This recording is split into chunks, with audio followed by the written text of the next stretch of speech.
Mit navn er Victor. Jeg er 17 år gammel. Og jeg er en typisk teenager.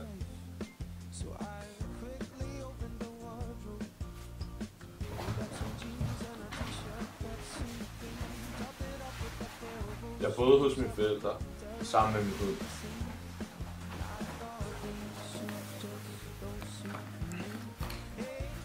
Jeg gik meget op i min skolegang og lavede altid med lektier. Jeg boede i et stort hus ude til vandet, og vi har sådan en båd, som jeg elsker at sejle i. Vi ses, mor!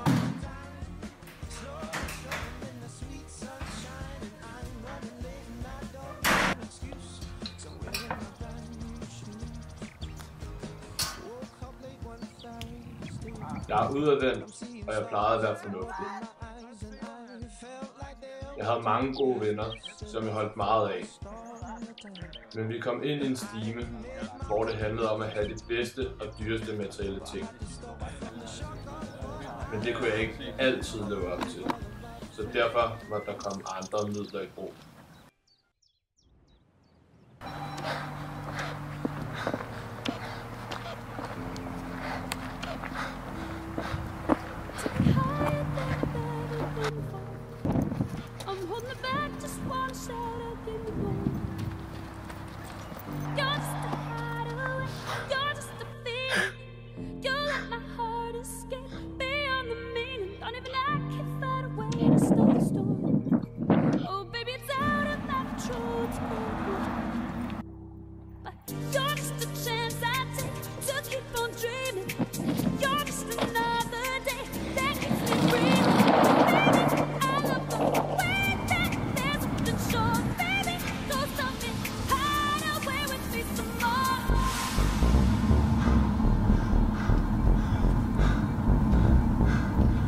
Hallo?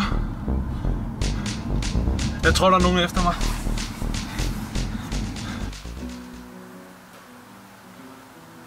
Men har du de varer, du skulle hente?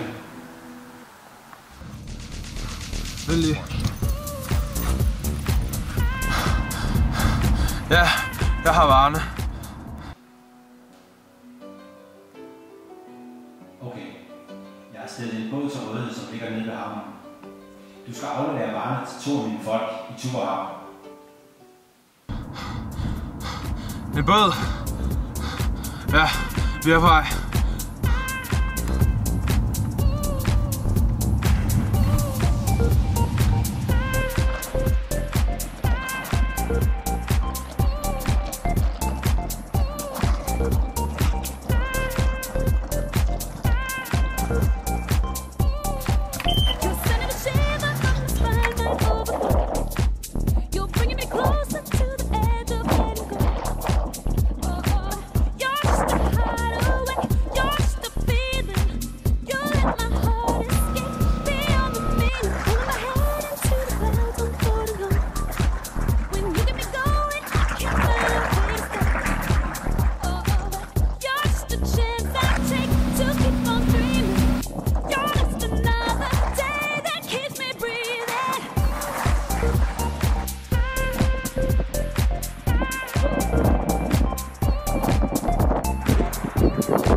Hvor fanden er I henne?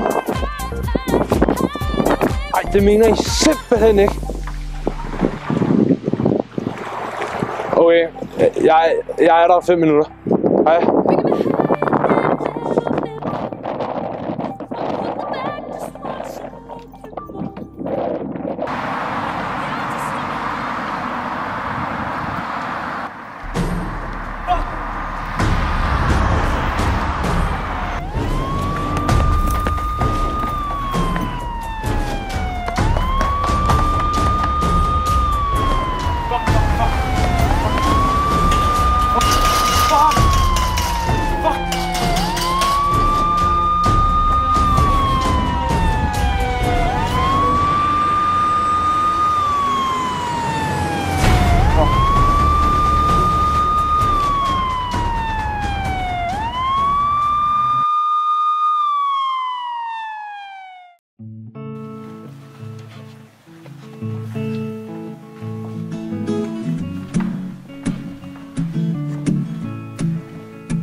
lips, pale face, breathing in snowflakes, burnt lungs, sour taste.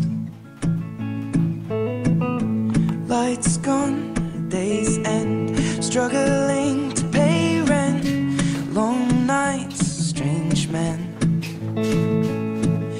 They say she's in the class A team, stuck in her daydream.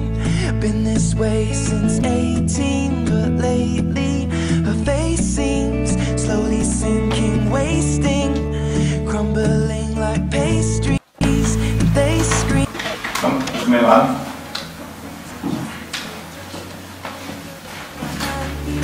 I'll go mad for a couple grams, and she don't wanna go outside tonight.